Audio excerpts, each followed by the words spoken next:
Di 2023 ini, bangsa kita Negara Kesatuan Republik Indonesia resmi jadi ketua ASEAN dan tuan rumah KTT ASEAN ke-42.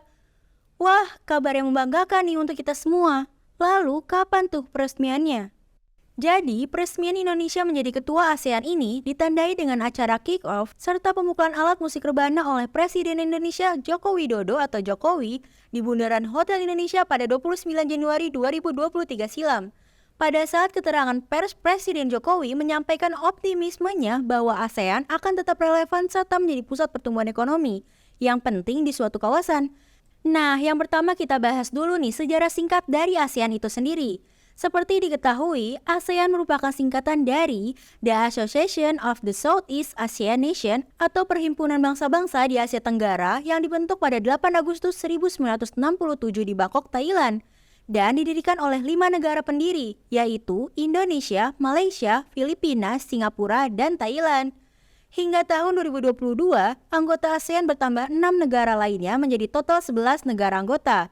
6 negara yang dimaksud adalah Brunei Darussalam, Vietnam, Laos, Myanmar, Kamboja, dan Timor Leste.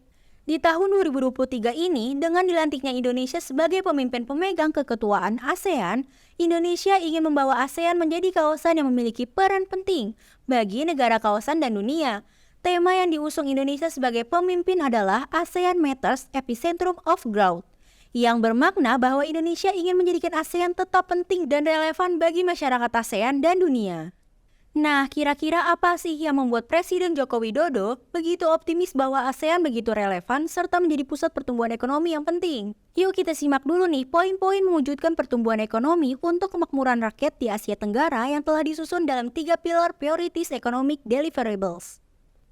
Yang pertama, ada recovery building yang bertujuan untuk mengeksplorasi policy mix yang terkalibrasi, direncanakan dan dikomunikasikan dengan baik untuk memastikan pemulihan dan pertumbuhan ekonomi, serta memitigasi risiko seperti inflasi dan volatilitas aliran modal.